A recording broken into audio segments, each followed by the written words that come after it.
الناس اللي بتحط نفسها في ستريس وهي داخله الامتحان بحيث ان هي اصلا بتاثر على الامتحان بتاعها. الناس ذاكرت وعملت اللي عليها وبرده خايفه، طبعا الخوف شيء طبيعي وكل حاجه، بس في ناس بتخاف زياده عن اللزوم بتاثر بالسلب على الامتحان. وبدل فوائد هرمون الكورتيزول اللي قلنا عليها بسبب الضغط العصبي المزمن بتتقلب 180 درجه. بدل ما يظبط لك ضغطك ويظبط لك السكر ويظبط لك مناعتك ويظبط لك تركيزك، بيبدا يعلي عندك الضغط ويعمل لك تصلب شرايين. السلام عليكم ورحمه الله وبركاته. كم واحد فينا بيعاني من الصداع المستمر؟ كم واحد فينا بيعاني من قله النوم ومشاكل في النوم؟ كم واحد فينا عنده مشاكل ان طول اليوم تعبان، الصبح تعبان وبالليل تعبان؟ كم واحد فينا بيعاني من الاسترس والتوتر والضغط العصبي؟ كم واحد فينا بيعاني من الحاجات دي؟ لو عندك عرض او عرضين او كل الاعراض دي عندك، النهارده بنتكلم عن الاستريس توليرانس او الضغط العصبي. هنتكلم عن اسبابه وايه مشاكله وازاي نعالج المشكله دي بكل سهوله. ركز معايا في الفيديو ده وشير الفيديو لكل اصحابك وكمل الفيديو لاخر دقيقه.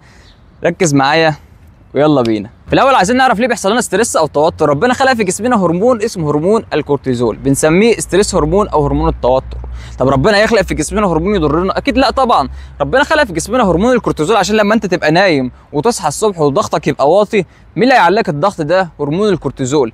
طب مين اللي هيظبط لك معدلات افراز الانسولين في جسمك؟ هرمون الكورتيزول. طب مين اللي هيزود لك تركيزك تبقى رايح الشغل فايق وتبقى رايح المحاضره مركز كده؟ هرمون الكورتيزول. طب مين اللي هيظبط لك مناعتك ويظبط افراز هرمونات الغده الدرقيه ويظبط شغل الغدد الليمفاويه؟ هرمون الكورتيزول.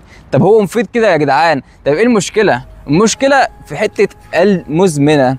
لما يبقى عندك ضغط عصبي مزمن وهرمون الكورتيزول يفضل مرتفع بشكل مزمن، هو ده اللي بيعمل لنا المشاكل. الاسباب اللي احنا بنحط نفسنا فيه او البيئه اللي حوالينا بتضغط علينا وبتزود عندنا التوتر والاسترس. لو عندك مشاكل ماليه، لو عندك مشاكل اسريه، لو عندك مشاكل ان انت خايف من المستقبل اصلا، لو عندك مشاكل ان انت بتقارن نفسك بغيرك، الناس اللي بتقارن نفسها بغيرها وبتحط نفسها في مقارنه مع غيرها وبتقول دايما ده احسن مني وده احسن مني وبتقارنش نفسها بماضيها، لا هو ده المشكله. ما تقارنش نفسك بغيرك، قارن نفسك انت النهارده كنت فين وبقيت فين. قارن نفسك ان انت لازم تبقى احسن من النسخه بتاعت امبارح، مش النسخه بتاعت صاحبك ولا النسخه بتاعت الفلان الفلاني وده كسب كام، وما تشغلش بالك بالناس كسبت كام والناس عملت ايه. ركز في نفسك. كل الكلام ده بيحط عليك ضغط عصبي. كمان حاجه، الناس اللي في الدراسه وفي كليات طبيه وبالذات كليه طب بشري، الناس اللي بتحط نفسها في ستريس وهي داخله الامتحان بحيث ان هي اصلا بتاثر على الامتحان بتاعها. الناس ذاكرت وعملت اللي عليها وبرده خايفه، طبعا الخوف شيء طبيعي وكل حاجه، بس في ناس بتخاف زياده عن اللزوم بتاثر بالسلب على الامتحان. انت عملت اللي عليك، اعتمد على ربنا وان شاء الله ربنا يوفقك. انت بتعمل اللي عليك والتوفيق من عند ربنا. كبر دماغك. الامتحان ده مش امتحان اخره، مش هو اللي يدخلك جنه ولا نار. الامتحان ده مجرد اختبار دنيوي يا جماعه. ما عادش عارف اقول ايه والله بجد. الامتحانات يا جدعان خدها بطريقه بسيطه جدا، مش مشكله بقى. نخش في اللي بعده، يلا بينا. وبدل فوائد هرمون الكورتيزول اللي قلنا عليها بسبب الضغط العصبي المزمن بتتقلب 180 درجه. بدل ما يظبط لك ضغطك ويظبط لك السكر ويظبط لك مناعتك ويظبط لك تركيزك، بيبدا يعلي عندك الضغط ويعمل لك تصلب شرايين. اي كلام انا بقوله يا جماعه طبعا في ابحاث موجوده تحت في الديسكربشن. تاني حاجه، بيعلي عندك ويعمل لك اضطراب في معدل الانسولين في جسمك ويعمل لك دهون على الكبد، وكمان بيقلل تركيزك. بدل ما يقلل لك تركيزك وتبقى رايح الشغل فايق، بيقلل لك تركيزك ويقلل لك مناعتك، يروح يضرب في الغده الدرقيه، يعمل لها خمول في الغده الدرقيه. كنا عملنا فيديو قبل كده عن خمول الغده الدرقيه.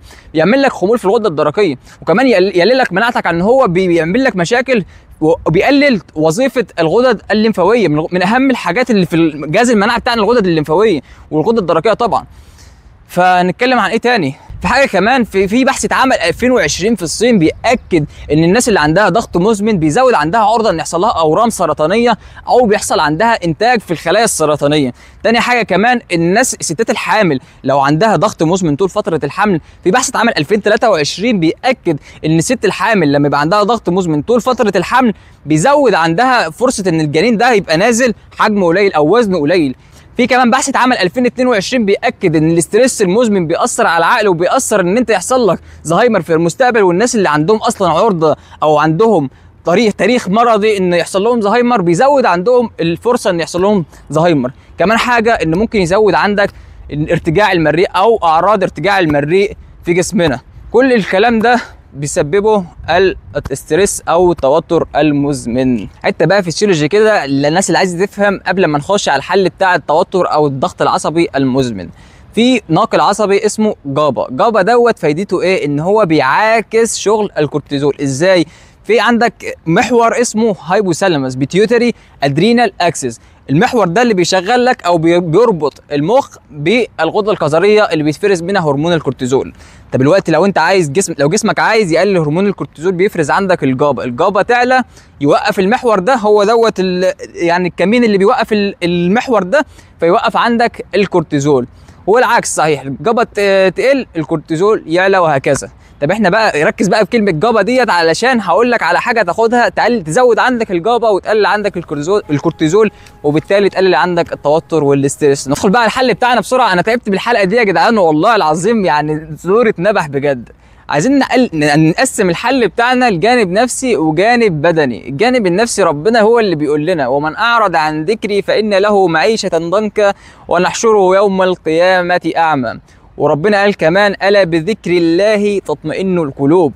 فلازم نقرب من ربنا، نزود الصلوات ونصلي في الجامع الناس، وكمان نزود من اذكار الصباح والمساء. كل الكلام ده ان شاء الله هيخلي عندك قلبك وان شاء الله هيقلل عندك التوتر. تاني حاجه كمان ان انت لازم تستعين بالله في كل حاجه، زي ما قلنا في حته الدراسه اللي نبحت زوري دي، الناس اللي داخله الامتحان تستعين بالله، مش محتاج ان انت تعمل غير اللي عليك بس. دنيا فانيه يا جماعه، كبر دماغك، اعمل اللي عليك بس وسيب الباقي على ربنا. تعال بقى نخش على الجانب البدني. اول حاجه في الجانب البدني، وده بالنسبه لي اهم حاجه في الجانب البدني، الرياضه. اقسم بالله انا يعني في سنه 5 وداخل على الامتياز، الحاجه الوحيده اللي مصبراني على كليه طب بشري هي الرياضه والجيم. لولا الرياضه والجيم كان زمان الوقت شعر واقع والجلد مكرمش. صحيح حته الجلد المكرمش والقولون العصبي اقول عليها كلمه دلوقتي. الرياضه فايدتها ايه يا جماعه؟ الرياضه حلوه جدا، من احلى الحاجات اللي في الدنيا اللي انت ممكن تدخلها في يومك هي الرياضه. انت بتروح الجيم بيفرز عندك هرمونات السعاده، هرمونات السيروتونين، هرمونات الدوبامين، الاندورفينز اللي بتدينا سعاده وتدينا طاقه وحيويه، بتتفرز لما انت تعمل رياضه انت بتحبها او الرياضه في العموم. اتمشى يا عم على الاقل، شم هوا نضيف. كل حته النفس دي بس خليها نقطه لوحدها، خلينا بس نركز في الرياضه. الرياضه مهمه جدا. العب رياضه انت بتحبها، خش سباحه، خش العب خيل، روح يا عم اتمشى الصبح بدري كده في الهواء الطلق، اعمل اي حاجه تزود الحيويه بتاعتك وتديك طاقه ونشاط.